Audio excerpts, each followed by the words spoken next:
This is Sean Maluta, the king of the Savate Kick, and you're listening to another wrestling podcast. It's time for another wrestling podcast. The measuring stick just changed around here, buddy. You're looking at the best there is, the best there was, and the best there will be. They got the answers. I change the question. The cream of the crop. Nobody does it better. These are the best in the world, brother. These are the best at what they do. When we talk about the legends of the sport, there's only two in my book. Another wrestling podcast.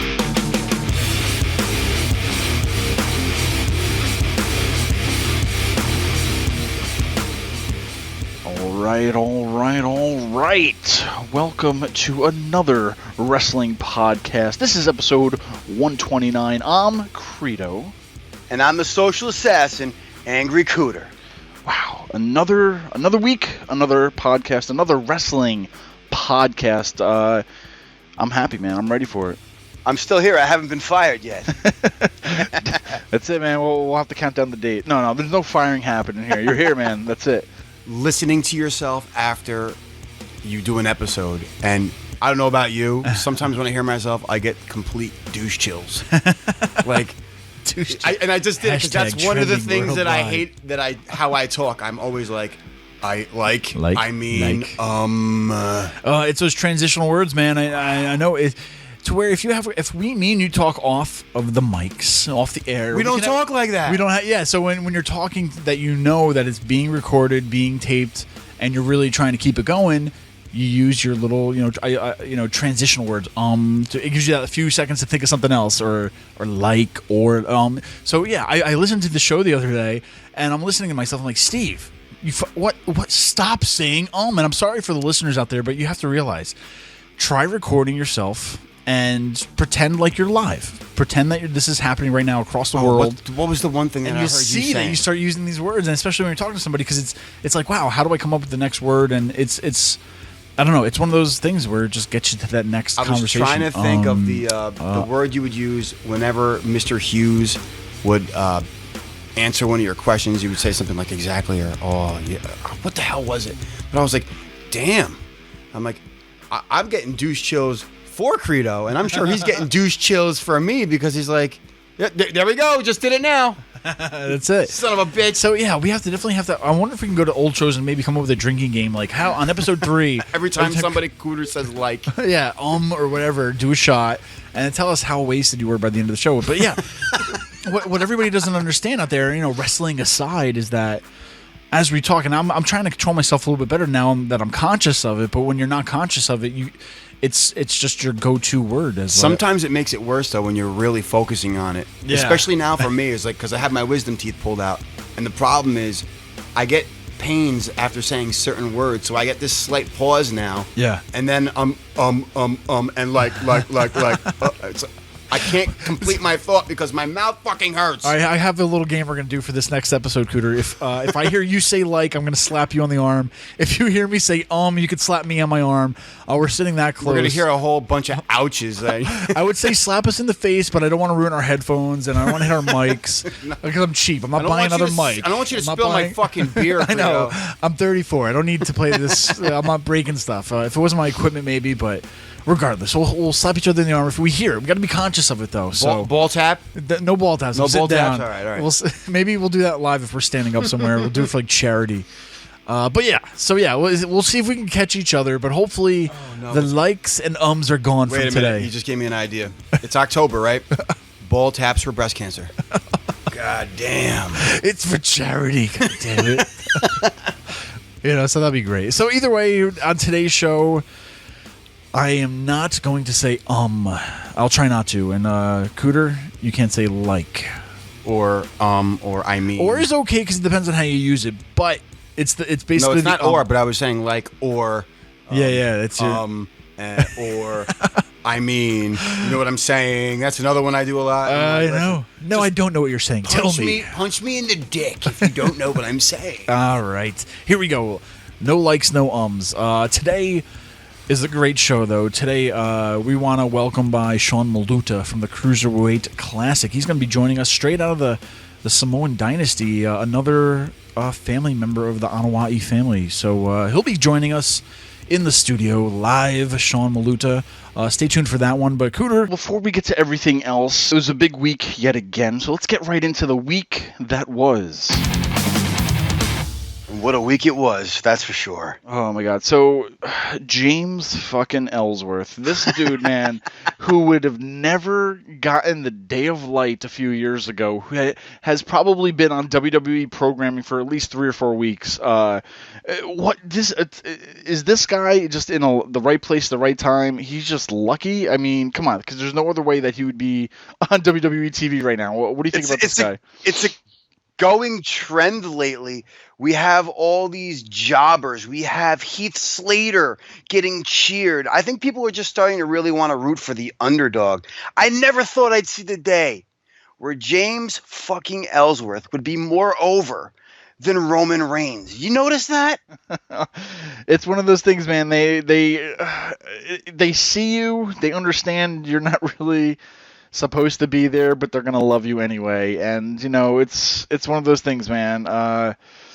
I'm just hoping after Tuesday, well, I guess he's gonna be back next Tuesday, but after that, his 15 minutes will run up. I mean, I loved what they did, but at the same time, I'm over it. I'm like, come on, guys, let's just stop. There's other people that you're paying.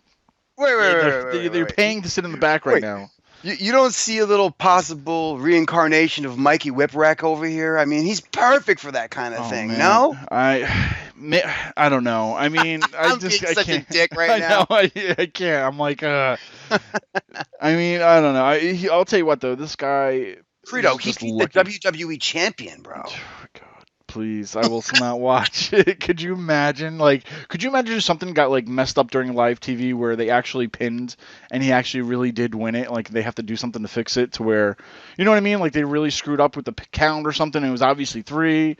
Man, I'm just thinking of these horrible mistakes that could happen next week. And I actually got afraid for him in that match against AJ Styles this week. Just because. That's the thing, man. I know he always tells people when he went for the Styles Clash. There's a certain way to take that move, and he bent his head, and I'm like, oh no, he if you look at it, he almost pile drove himself. Yeah, he just could have really, really damaged himself. He recovered right at the last split second and moved his head back up. Otherwise, I think AJ even stopped it. Yeah, AJ stopped it a little bit too, though, because I think when he was looking down, he saw his head was facing down, where he kind of if he didn't stop it a little bit full force, he would have been in a lot more serious pain. And I mean, that's the thing too. That's he messed up big time, man. And that's the thing is you don't have these guys that are working in WWE every day to where, granted, James Ellsworth is probably in all of his glory and he's caught up in the moment. And then, just one little thing he forgot about, you know what I mean? This guy's put on the national spotlight. And something like that could happen to where he's not even thinking about it. And that's the risk of bringing these guys from the outside in to where, maybe they're professional and, can wrestle, but at the same time, I think you're caught in that spotlight of wow, this is really happening. I'm freaking facing AJ Styles on live TV right now on WWE. And, I don't know, just you're not thinking straight, I guess. I don't know. I like him. I just hope it doesn't cost him any future work with them because he is fun to watch. I mean, watching a guy like him get his ass kicked, it just brings me back to the days of the Brooklyn Brawler or even Barry Horowitz. These were the jobbers that we actually got to see on a regular basis. So, it is what it is. And speaking of that, I think if you get rid of the social outcasts and just bring back the job squad, you definitely have a leader right there for James Ellsworth. So. Oh, gosh. But regardless, man, I mean, we'll see what happens. Maybe we'll get him on the show one day and just talk to him. And I don't know, James, man. I mean, hey, soak up that 15 minutes, baby, because it's going to go fast pretty soon. So I don't know. I'll have to probably bite my words because probably this time next year we'll be talking about the new United States champion, James fucking Ellsworth. Oh, my God. Oh, let's hope not. Yeah. Oof. All right, let's talk a little bit about Paige. Now on her second wellness suspension. 60 days. She even says it wasn't a prescription. She did, yeah. So she didn't even make it back to TV. She was still out for. She definitely has. She hurt herself. I forget specifically what. It was something with her neck, so she was out for that too. But and this time, as soon as she got the second, the first strike is 30 days, second is 60 days, and the third is you're fired. So. This is her second one, and right away she went to Twitter. Her family went to Twitter. Her family, said all this and that it's BS what WWE's doing. Even Del Rio said it, and that it's not what it really is. And as soon as they were saying all these allegations and whatnot, I'm not going to read everyone. If you want to just look it up. But, as soon as they said that, WWE said on SmackDown that she was suspended and it wasn't a prescription. So it's something to that effect to where, oh, okay, they're playing dirty now with each other because one is, he said, she said, she said it's just BS. They're saying, well, it wasn't like for, a prescription for painkillers. It was probably some drug, which they're going to save her less embarrassment from saying. So, because they still want to use her and they're probably going to run out of her contract regardless. So we'll see what happens. But I don't know, man. She has one leg out the door right now. I don't know what they're going to do with her when she comes back. Part of me is curious if she's actually doing this on purpose. I don't think she wants to be there. I think she wants to either go back home or maybe go on the road and do some indies, because these guys make pretty decent money when they go out on their own and hit these indie scenes. I mean, especially when they come off of just getting released from WWE. So, I mean, is she doing this on purpose? She couldn't get her release maybe, and maybe she's just like, well, you know what? Let me just keep getting suspended until they fire me. It could be. I doubt it. But, hey, anything's possible. When you want to get out of a really bad situation that you don't want to be in, sometimes desperate times call for desperate measures. And you know what? Del Rio, get the coca, baby. Yeah, and I think she's young and dumb right now, and she really has no idea what she's doing to her career. Granted, like you said, she'll probably make a fortune outside of WWE, but at the same time, she could still be making a fortune in the WWE because she's still so young and she could last there for years to come. So I don't know. Hopefully she gets past this, but we'll see what happens. I mean, like I said, she's got her 1 foot out the door already with this second suspension now, so. Maybe we'll see her coming to an indie near us by the next few months. We'll see what happens. But a little return happened to this weekend. Luke Harper has returned. He's been out for a few months out of action. Now Bray Wyatt has his buddy Luke Harper back in the Wyatt family. Meanwhile, his other Wyatt family member, Eric Rowan, is actually out on an injury. Where the hell is the upside down Sheamus? And you know what? He just tweeted a video, or Instagrammed or something like that, to where he was burying the sheep mask. So some people are wondering if he's not even in the Wyatts anymore, or if they're going to give him a makeover now too and just redo his character. So, oh God, they tried that once already and they failed miserably. He was back with Bray Wyatt in like 2 months, if that. I know. But who doesn't love Luke Harper? This guy is the total package. He's great in the ring. He's pretty decent on the stick. He's got a great look. And the way they have him mixing up with Bray and the whole package, it just really works very, very well. 10 times better than the upside down Sheamus. Definitely, and I hope they definitely use him a lot more to his potential. I don't want to see the new tag team of the Wyatts of Bray and Luke. I want to see him do some solo matches and definitely stand out more in SmackDown. So he's been gone for a while, so we'll see what they actually do with him in the weeks to come. But yeah, it's definitely a welcomed return for Luke Harper. I'd love to see him in a program with Dolph again, because when they had the first, I think when Harper won the actual IC title, they had some really great matches, and they had some really great gimmick matches. I would love to see more of that. Those two just have a really good chemistry.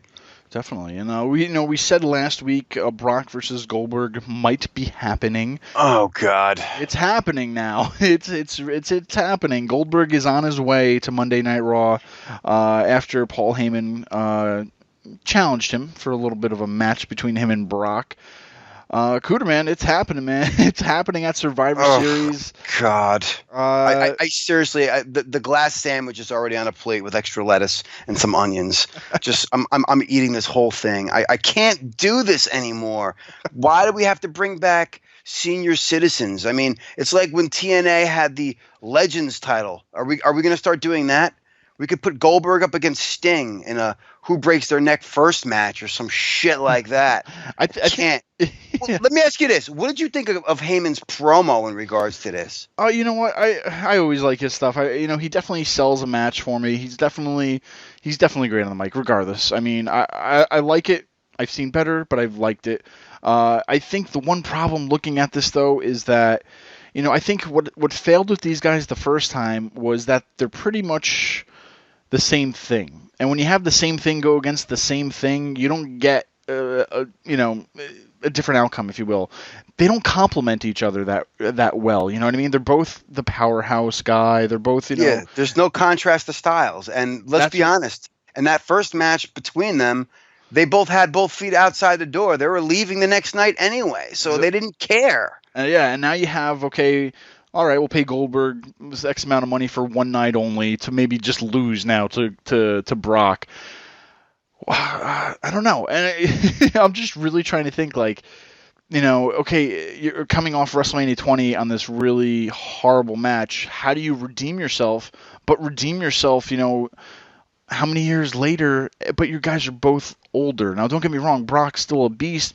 Goldberg still looks like he's in great shape, but I don't know if he's in ring shape. You know what I mean? Just because you look good on the outside doesn't mean you've been training to be in the ring for how long, So it'll be interesting to see what happens. Maybe he's been training secretly for months we didn't know about it.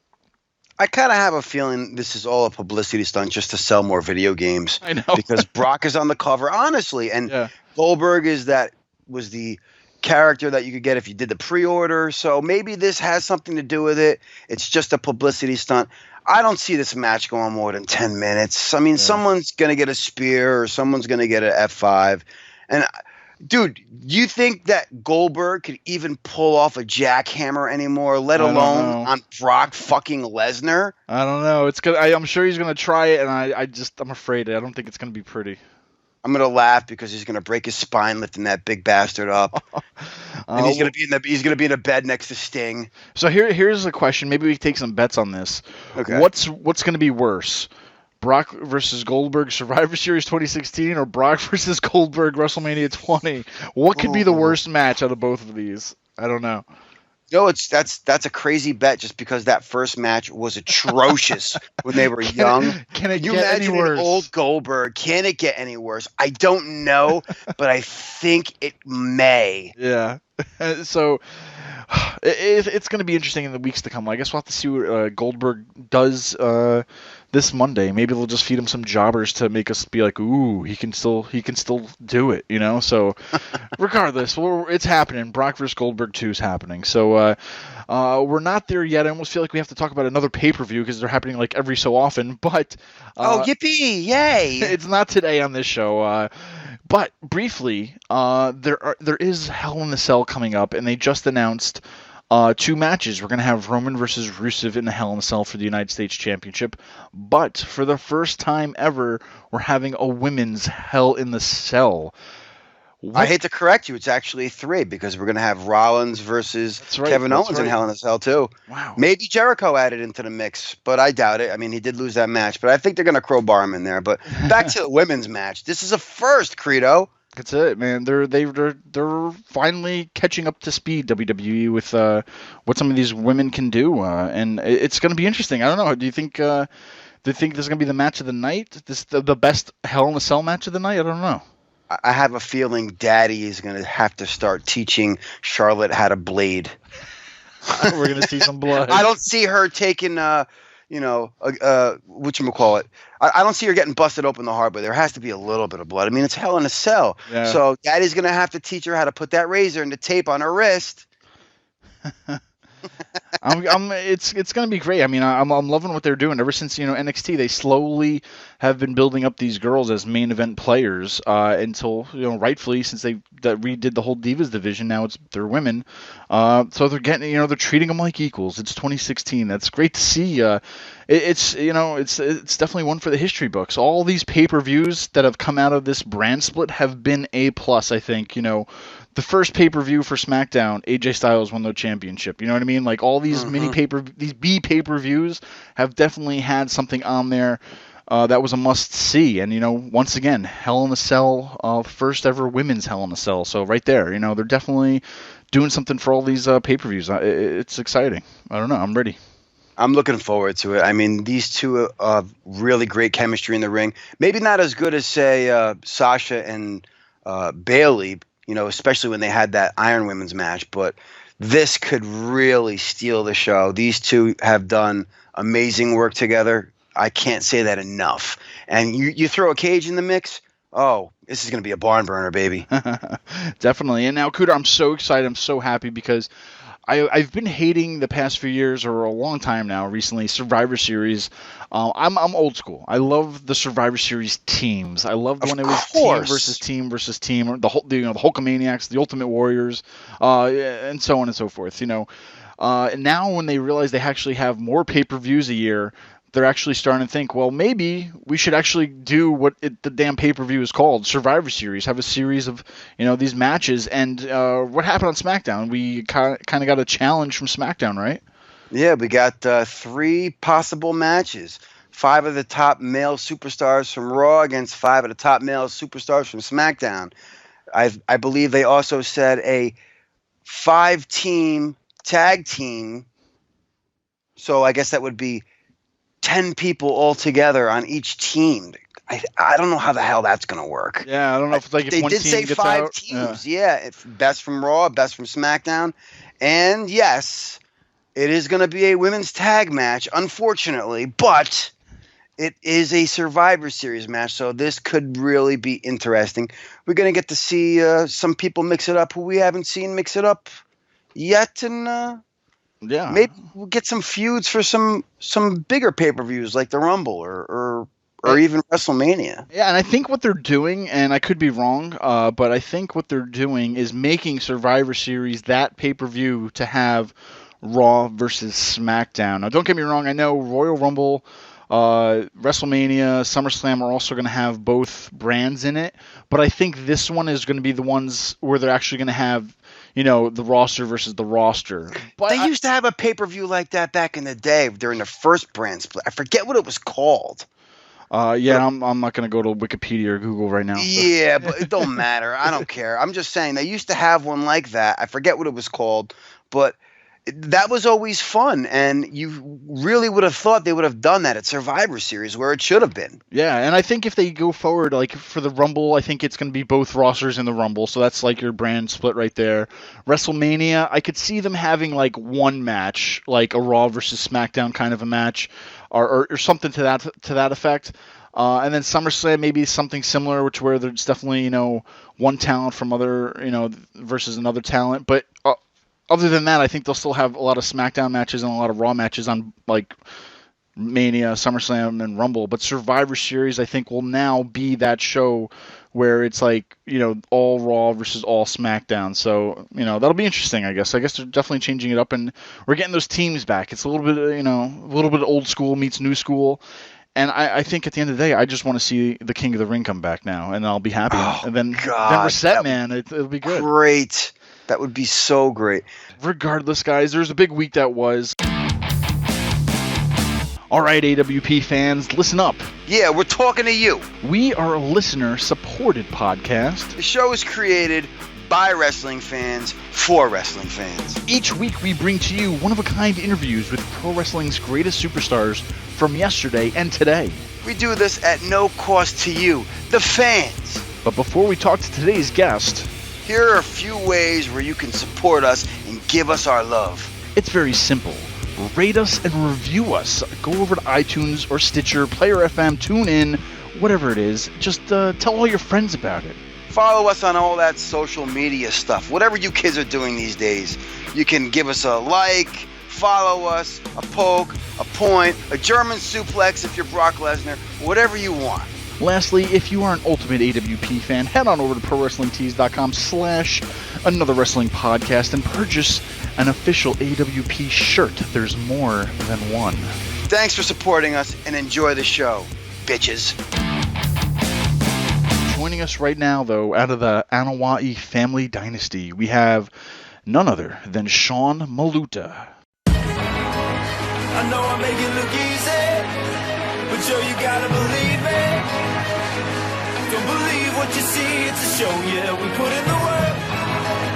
We go hard to the sundown, we party hard till they come back. Don't be a fool, but a cool what we do, yeah, we put in the work. I'm young, wild, and out of control. They say I'm angry, but understand, yo, we don't talk a lot, nah, we go toe to toe. I gave my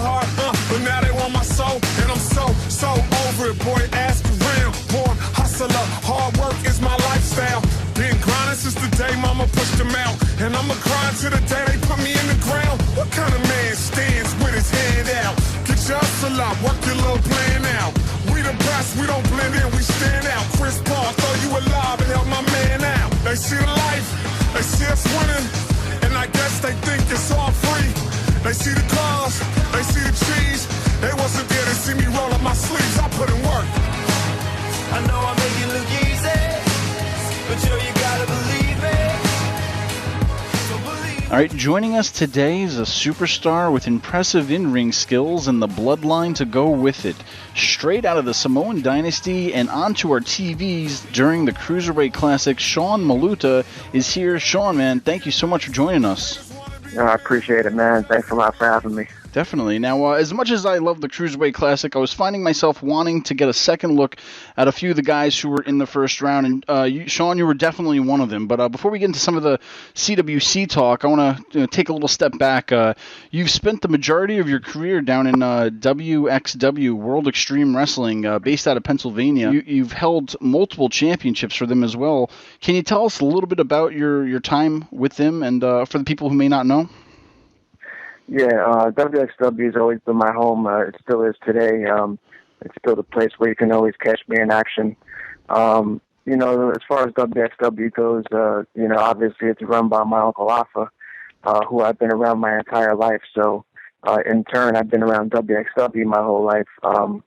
You know, running around as a kid, you know, I was always at either, you know, independent events or training centers, and just always around the business in general. So, when I was younger and I first started training when I was 14, I was also helping out at WXW as a cameraman at the time, and just doing anything I could to help and be a part of it. Pennsylvania laws, I had to be 18 to start working, so that's exactly what I waited for. I had about 4 years of training under me before, you know, I was up and going, and like I said, man, WXW is my home, and it's definitely the ground where I've gained, you know, most of my experience. Definitely. Now, being a member of the legendary Outta family, and then, like you said, the nephew of Wild Samoan Outta, growing up, was becoming a pro wrestler what you always wanted to do from the beginning? Without a doubt. That's always been my one and only dream. You know, I think being around it since I was a baby kind of contributed to that. You know, there was no doubt that that's exactly what I was going for, you know, when I was of age, and, you know, when I can actually, you know, do it and then take it. You know, I've been in the ring since I was a baby, you know, messing around and things like that. But, you know, the laws at the time, you had to be certain ages, you know, to really, you know, train seriously. So I did a lot of waiting, but, you know, all that training under me, you know, helped out today. Definitely. Now, you know, also growing up one of the greatest wrestling families around, you had to have some kind of fun memories as a kid that no one else ever got to experience. Does anything come to mind of a moment maybe you got to meet anyone backstage, or a moment maybe that truly inspired you to definitely say, I want to be a pro wrestler? A bunch of them. I can remember early on. It's hard to remember when you're really young, you know, 3, 4, 5 years old, but around those years is the time that my uncle was managing the head shrinkers at the time. So he was still active on the road with the WWE, and whenever they were, you know, close to my home, he was able to take me backstage. I can remember being at some of the first Raws ever back in '93, and getting to meet, you know, a lot of guys like Shawn Michaels and Mr. Perfect. Just awesome times. And then later on, when my uncle got inducted in the Hall of Fame, they pretty much invited him back every year at WrestleMania, as they do with a lot of Hall of Famers. You know, they invite the Hall of Famers and their families, and, you know, we get to spend, you know, some of the greatest weekends, you know, of our lives. So I got to experience a lot of WrestleManias, you know, 23, 24, 25, you know, a couple more. You know, I got to see a lot of classic stuff. And I also, you know, got to meet everybody that I looked up to when I was a kid. So, you know, I'm very blessed to have those opportunities. Definitely. Now, how was it like training for you at the Wild Samoan training camp? Because did you have to step it up a notch? You know, being that your family is running this in a way. Did you have to do something? Did you have to be a lot better than the other guys there training, pretty much? In a way, you have to, you always have to set the example. But all the pressure that I have, in the ring, that's all self-inflicted. That's what I put on myself. I strive for a certain performance and a certain work ethic. When I'm in the ring. So you definitely got to set the example. Nowadays, I still train at the training center. And I'm actually considered one of the trainers, and because of my experience, I've been able to help the younger guys out. It's something pretty cool to do, and the training centers have been very successful. It's world renowned. We have one in Florida and also one in Pennsylvania. It's one of the best in the world, if not the best, and that's the place where I still go today to brush up on anything that I have to. Oh yeah, definitely. Now, what has been the biggest piece of advice you have gotten from a family member about wrestling? Anything early on in your career, or even as far as recently? I don't know. Over the years, my uncle just expressed how tough it is, as far as the schedule and your body and taking care of your body. It's just been advice for, here and there. When you get those opportunities, especially those first opportunities, like I'm having now, you better take it and run with it. A lot of the platforms that I've been having recently, those are all important matches. Those are all impressions. So, it's been more of a mental thing to get me ready for that. Pretty much my whole career now. I can always go back to my uncle, who's more like a dad to me than anything. I can always get some really good advice about the business from him. Definitely. And now, have you also ever reached out to any other family members currently in the WWE, from either the Usos, Roman Reigns, about any advice on your career? Yeah, I talked to the Usos here and there. I also talked to Outta Jr. I'm pretty close with him. My cousin Lance is coming up. He wrestles all over the Northeast. So different family members like that. And of course, anytime I'm at the WWE, it's nothing but love with the Usos and Roman. I can remember, as growing up as a kid, just spending a little bit of time, messing around with the Usos. So, it's all family, it's all love, and those guys always take care of me.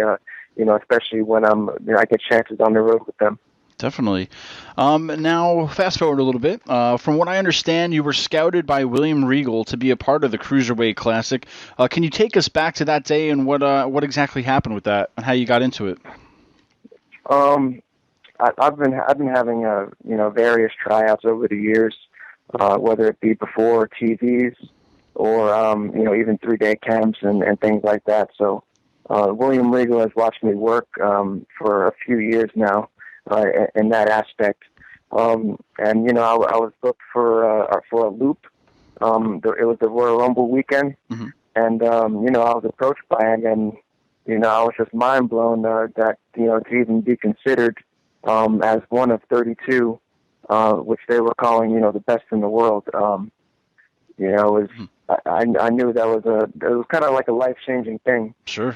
Sometimes it doesn't soak in, until after the fact. But I knew I finally got my chance, to show what I got. Definitely. And William Regal was a big part of that. Now, what was your reaction when you found out that you would be facing Kota Ibushi in the first round? Oh man. First and foremost, I'm a huge fan of Japanese wrestling. I've always have been. I'm still much of a student of the game than ever. When it comes to studying and watching as much matches and as much wrestling in general as I can. I just loved everything about Japanese wrestling. And I knew Kota Ibushi's reputation. Going before the Cruiserweight Classic. I mean. And I think a lot of people did too, as he was one of the favorites. It was just, I was just excited. It could have been anybody that I was in there because, it was my first time in the WWE ring. It would have been special, but it was that much more special wrestling a guy like that. without a doubt. I loved his style. Obviously with the matches that he's put on the whole tournament, he's the real deal, and I was just happy to be in the ring with him. Definitely. Now, Kota Ibushi is a nice legend, a nice name to add to the resume, but was there anybody else in that bracket that maybe you would have loved to have a match with? Oh, man. Definitely Brian Kendrick. Grew up watching him. Zack Sabre Jr., I was already familiar with him before the tournament.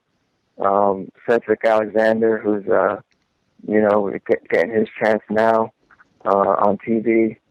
Rich Swann. There's a lot of guys in that tournament I feel like, I could work well with, and we can, put out something really good. Hopefully I still have that opportunity. But there's definitely guys like that. Cedric, Swann, Sabre, Kendrick, anybody, But Ibushi, if I had to pick anybody beforehand, I probably would have picked Ibushi. I just Sure. Just a big fan of his work, and I felt like we can go out and pretty much get it done. Definitely. Now, I'm kind of curious on your thoughts on this question. I was thinking about it, and this goes for you or pretty much anybody else in the Cruiserweight division in a way. Now, granted, you've never really presented yourself, like I said, nor have a lot of other guys, as solely a Cruiserweight.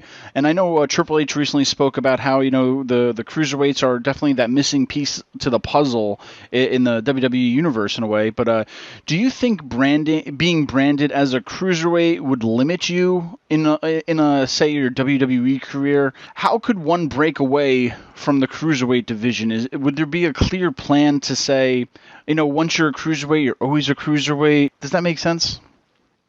Yeah. As far as the Cruiserweight name goes, I'm not sure if back in the day, originally when they had it, I'm not sure if the weights were being what's the word I'm looking for? Like for example, in this tournament, the cutoff was 205, and it was a legit 205. There was nobody in the tournament that was over that. So, I think it would still be possible to break away from the division, depending on if they're going to put a weight limit on, or weight standards on the heavyweight title. It might get a little tricky, but I think the opportunities are still going to be there. I honestly think bringing this Cruiserweight title back and bringing the division back in general just opened up that much more opportunities, for guys my size and guys that could have had the mentality for years and years that it would be harder to make. Especially not with the Cruiserweight division. It's still very much a big man sport, but at the end of the day, I think wrestling's in a great spot right now. I think talent is looked at as number one now more than ever. I think the rosters on all the shows have gotten so deep, and independent wrestling is hot again, and it's played a really big factor. I mean, a lot of these guys that are in the division now, being seen on Raw every single week, came from some kind of indie. So it's pretty cool watching everything unfold. As far as the weight goes, I guess if you are a Cruiserweight wrestler, the title would be the pinnacle. Yeah. That should be the goal. Unless there's a way to break out of that, I guess time will tell. Definitely, and I always go back and think about like how Rey Mysterio was in the beginning, and then how he broke out of the Cruiserweight division, and all that kind of stuff. So I'm just always curious about what a wrestler thinks about about that. But you also had the chance to wrestle one of your all-time favorites, Hideo Itami, on NXT. What was that experience like, especially for him coming back after a major surgery? Amazing. I talked about my love for Japanese wrestling. Hideo Itami, man, just one of my favorites of all time. One of my favorite guys to watch. Just an overall big influence on my career. Spent a lot of time watching him, so it was just to have him on my first NXT match. Just even more special. I've been lucky with a lot of good firsts. I like to think.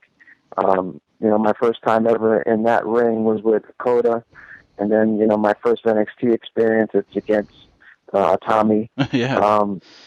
It's just it was just great experience. Hopefully there's many more like that. Nothing but respect for him. The whole night was fun. It was kind of surreal as it was happening, because of how much I look up to, him and guys like that. But just a lot of excitement, and just honored to do it. Definitely. Now, coming from the indie scene to being put on that national stage with every wrestling fan in the world watching you, does that push you even more to keep working harder than ever? I think so. I pretty much knew the Cruiserweight Classic was going to be a big deal when it was presented, but then as the months went on, it was just started getting more and more hype. But I never knew how special it would be until after it was over and done with, and the amount of media coverage on the tournament and everything for WWE Network and YouTube. It was just all presented very nice, and it was definitely the largest platform I've ever been on. It's just really great stuff. Definitely. Now, what's next for you, Sean? Any shows coming up in the area where fans can see you, or anytime soon? Yeah, I'm still a regular at WXW. WXW is located right outside of Orlando in Mineola, Florida. We have a show on October 15th. You can usually catch us once or twice a month. I'm going to be going to Texas in November, and I'm trying to get back up in the Northeast area. Where I spent a lot of time, in my career before I made the move to Florida, and I'm just ready to take any opportunity that I get. It was a big year for me. It was obviously my best and most successful year ever, and I just want more. I'm very hungry, and I'm very eager to display more of what I got, because I think I do have a lot more, and I definitely have a lot more to prove. I'm just ready to take every opportunity and crush it. And, you never know where you're going to see me next. Definitely. Well, Sean, we wish you nothing but the best in your future career. Thank you so much for joining us. Where can fans keep up with you today on social media? Facebook, Sean Maluta, which is also my real name. You can catch me on Twitter and Instagram, at SabatKick. Great. Well, Sean, thank you so much for taking the time out. We really appreciate it. I appreciate it, man. Thank you.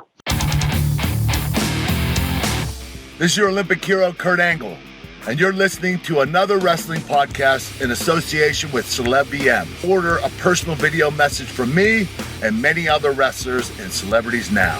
Oh, it's true. It's damn true.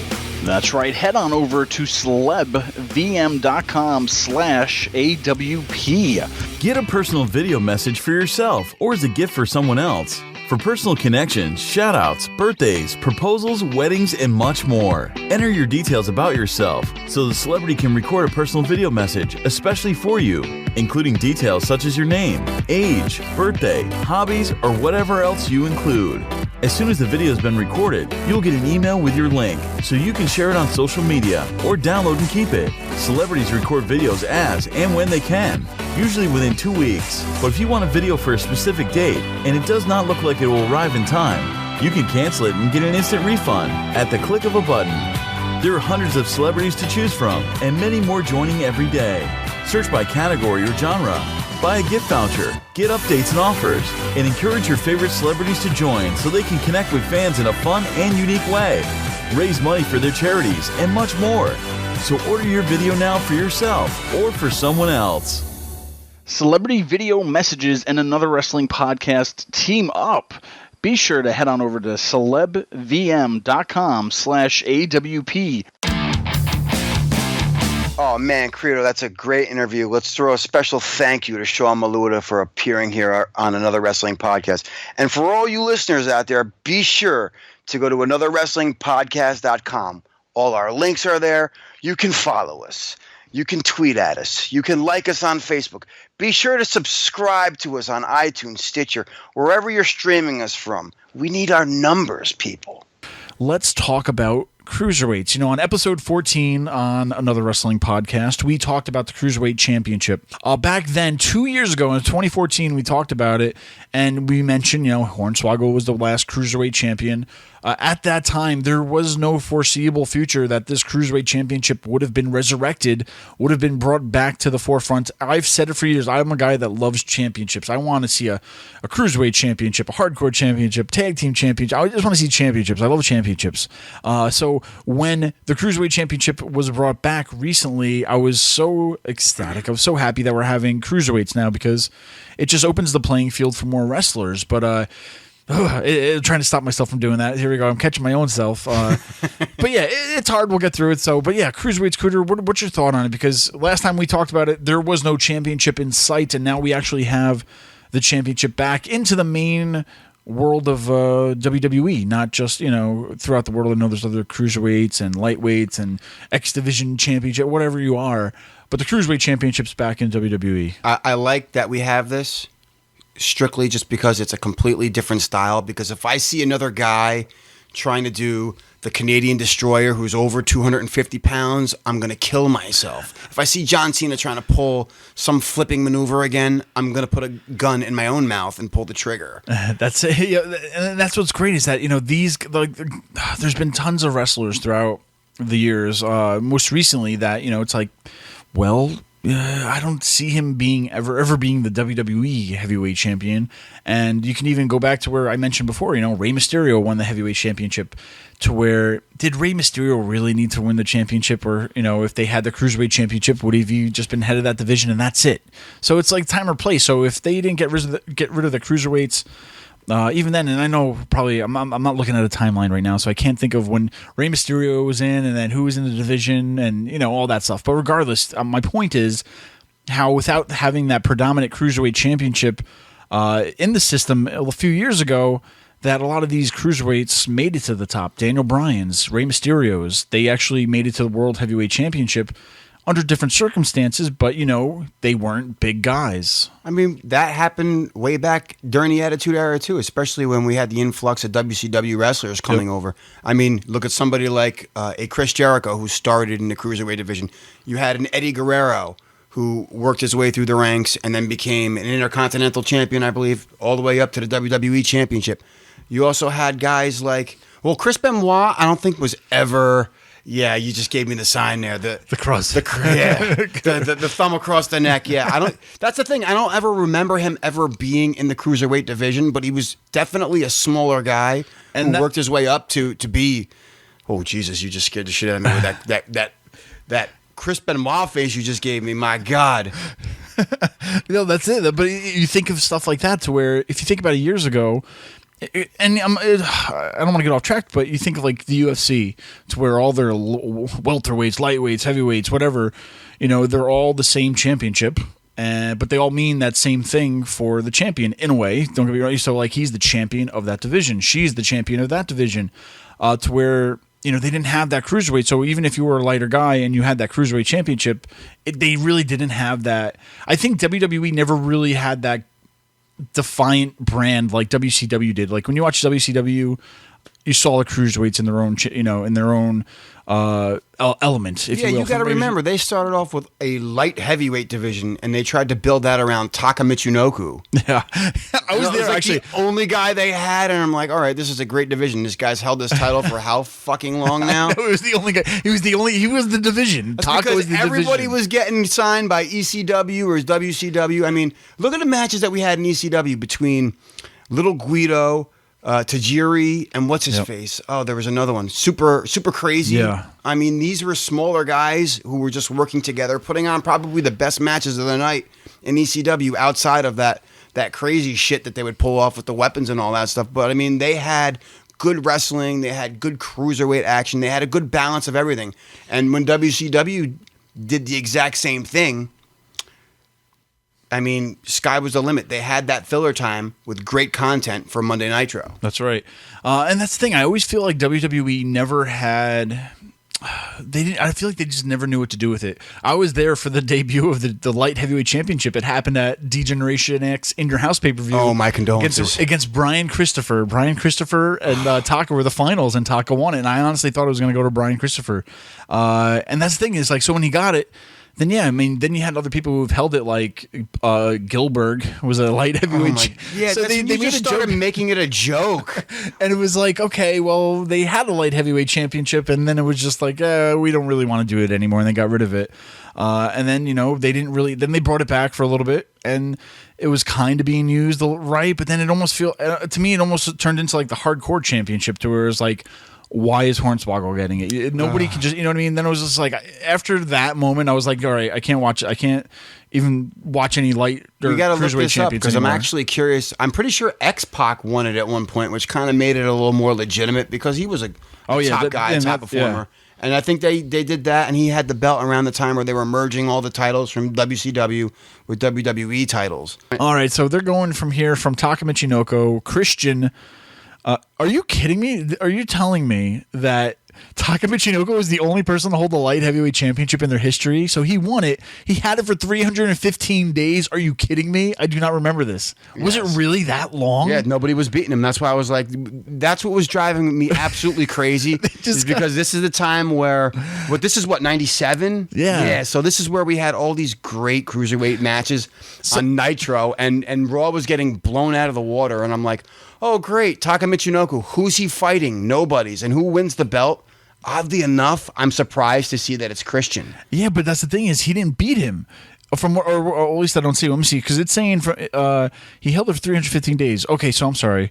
So it was Judgment Day In Your House. Christian beat him in 98. So it was like 1 year later. Yeah, that's about right. That's about 315 days, yeah.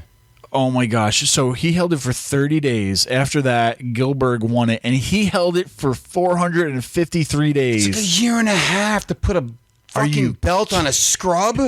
And then after that, it died. So it went from Taka Michinoku to Christian to Goldberg, and then they got rid of it and then didn't bring it back till 2000. They're going from S.A. Rios. There's a blast from the past. S.A. Rios. On remember? Sunday Night Heat. And who was his manager? Do you remember? I forget. Lita. That's how we got introduced to Lita. Right. Yeah. All right. So then they kind of brought it back. And then I'm not going to go through the whole history on it, but this is the heyday of this belt, though. You should go through this. I mean, look at the names of the guys who held it from 2000 all the way to 2001. You got Dean Malenko, Scotty 2 Hotty, Dean Malenko again. You have a Crash Holly, a Jerry Lynn. Wow, I forgot about that. Yeah, Jeff Hardy, X-Pac, and then Tajiri, one of my all-time favorites. And yes, again, like I said, X-Pac was the last one to hold it, and I believe that's when they merged it. Yep, that's what it says here. A title between WCW Cruiserweight Champion Tajiri and WWF Light Heavyweight Champion X-Pac was canceled because X-Pac was injured. Shortly thereafter, the Light Heavyweight Championship became inactive, and the WCW Cruiserweight Championship was rebranded as a WWF title. Wow, so those actually never got merged. I was actually wrong. That's a first, ladies and gentlemen. I was wrong. I apologize. I did not sleep with that young intern, and I did not grab her by the pussy. He worked it in. Well, regardless, it kind of gives you an idea to what they had, what they tried to bring it back as, and then it just disappeared. Now, fast forward. Let's get out of the little history lesson of the day. Right. Fast forward to today's current champion and current running. They had the whole Cruiserweight Classic. What were your thoughts on this classic? Did you think it would have turned into a division? I think when it was announced, I personally was saying, the winner of this has to win the Cruiserweight Championship. I don't want to see a trophy. I mean, we had the Andre the Giant Memorial Battle Royal trophy, and it's like one was broken, the other one they brought out for like 1 or 2 shows, and then that was it. Like, there's no point of trophies anymore. Like, I would have been okay with a one and done because it was so special on the network, and I think everybody's fear is starting to come true that a lot of the matches are going to be watered down when it gets to the main product, or as it's been on the main product. So, shit, man. I mean, I would have been happy with that one and done. I didn't really need to see a division. I like the idea of just a tournament style. We got to see a bunch of different styles in this tournament. You had your high flyers, you had good strikers, and you had good submission artists. I mean, this is why I like TJ Perkins, because he's a very good mix of all three of those that I just mentioned. A striker. He has great submissions. He is a bit of a high flyer. And it seems like he does have a somewhat of a background in mixed martial arts. I mean, I remember the Kota Ibushi match where he was checking kicks, and I was like, oh, all right, that's different. Never seen anybody do that. Yeah. In wrestling anyway. So, I mean, that was pretty cool. No, definitely. So, yeah, I mean, I'm just thinking, as you're talking, I'm thinking about all these other ideas, what they could do for the Cruiserweights. It's been featured on Raw. I figured they've been showing at least 2 matches a night on Raw with the Cruiserweights, I think. Yeah, it's about 2 matches, and we seem to get a bunch of regulars. That one guy we haven't seen yet, though. The one English guy that I really, really like. Yes. Jack Gallagher. Yes, that guy is fucking awesome.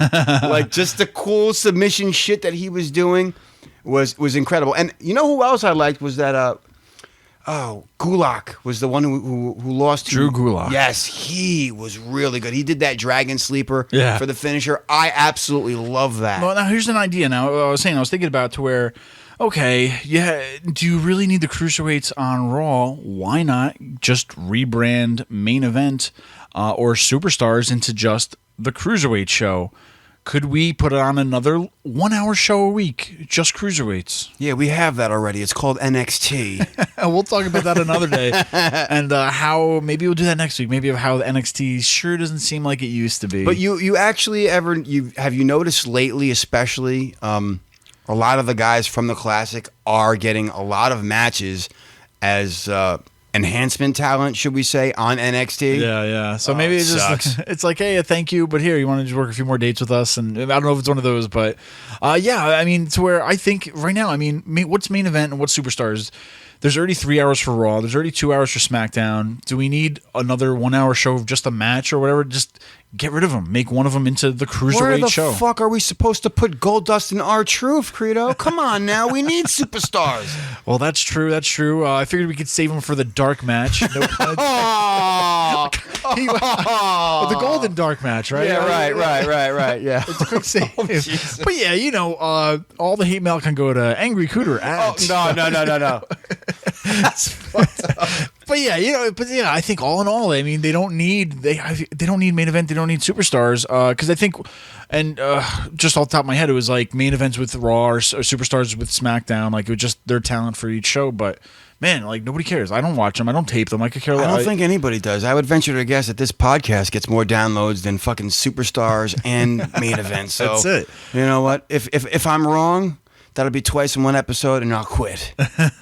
Well, there you go. So, I mean, there's a lot going on with the Cruiserweight. The championship's back. How about the color? No one's really talked about it. I think a lot of people are getting weirded out that, the Universal Championship's red. Right now, the WWE Championship is black still. I'm sure they might change it blue. But now we have the SmackDown Tag Championships, which are blue. The SmackDown Women's Championship is blue. Now we got the Cruiserweight Championship, which is purple. We're turning into a whole full spectrum rainbow in a way, a little bit towards the blue side. 2016. You got to respect people's choices, Credo. I'm just saying, it's okay. And you know, I love the design. I was kind of thinking they were going to do the main WWE Championship, like they did the Women's Championship, and make the Cruiserweight Championship. You know, like UFC does. They have all the same belts except for a different, size of them. So. Listen, we need a weird-looking belt in WWE since we got rid of the Divas title with that stupid fucking butterfly. I would have taken this Cruiserweight Championship over that Divas. I actually like it. Yeah, I do. I like it. It's just a little bit bright. Maybe if it was a dark purple, like a black. Yeah, but the design was cool. I mean, just no, yeah, it's definitely different. That's what I was saying. I was almost 100% thinking they would have just done the main championship just smaller, and to where that's the head of the Cruiserweight division, that's the head of the women's division, that's the head of the so. But then it's just all the same belt. I kind of like the fact that all the titles sort of look different. Yeah, that works for me. I don't know. It's equal rights, I guess. The women and the men have to have the same championship. Of course, but there's always got to be those marks out there who are going to be. Oh, that belt is so ugly. It doesn't represent like the shit. History of. Yeah, you know what? Shut up and just enjoy it. I know. Yeah. I mean, let's just say and worry about what it represents and not how it fucking looks at this point. There you go, man. That's right. So the Cruiserweight division is definitely changing. Now, I talked to Sean about this a little bit, and one of my questions for you, Cooter, the same question I asked him, is that do you feel there would be a way out for these Cruiserweights, for example, a way out from the Cruiserweight division, almost like a Rey Mysterio, to where you look at young Rey Mysterio, he's total Cruiserweight, but then he transitioned into the main event. How do they do it? or are they forever ingrained as a cruiserweight in their run? Because in the WWE at least, that's very easy. I mean, it all depends on how these guys stand out while they're performing. A guy like Cedric Alexander cut a lot of weight just to make the cruiserweight limit. So I mean, let's just see what the cream of the crop is. Can he put on the kind of weight where it would be a little more believable for them to make the main roster and go for a higher title, like, an IC title, or dare I say, the Universal Championship? By the way, that belt looks like shit. Yeah. Doesn't it?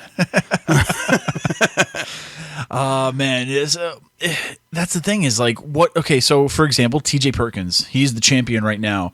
Let's say 2 years from now, he's still in the cruiserweight division, but they kind of maybe want to use him for something else in the WWE. Does it come to a point to where it's almost like the X Division championship in TNA, to where, okay, you won the X Division, and that's kind of like, I like to say, their light division, even though it was more about the crazy. And that's what's crazy. Somebody like Samoa Joe won the X Division title.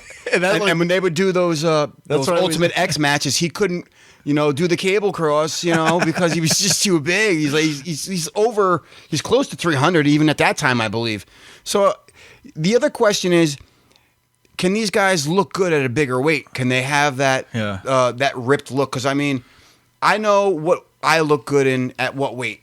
And when I try to put on some and put on a little bit of size, I just look like shit. So, I mean, there's a lot of guys who just look good at certain weights. And in this day and age, you have to look good on TV. That's it, man. Especially that high-def cameras on you. It's a whole different world of looking good out there. So, I mean, Ric Flair looks like a corpse in 4K. I'm just saying.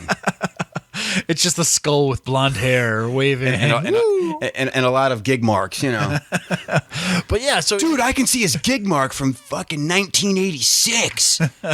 It's 4K for you. So yeah, man, it's definitely a different world of cruiserweights, and I think we're far from it ever going away. I think they definitely branded it good, and regardless, at the end of the day, if you're listening, please let us know what you think about the cruiserweights. Head on over to anotherwrestlingpodcast.com, tweet us at @WrestlingPod, Facebook us. Comment on the show. Let us know your thoughts, where you want to see the new and improved cruiserweight era going, and how long do you think it's going to last, if it will finally outshine some of the tragedies of the past.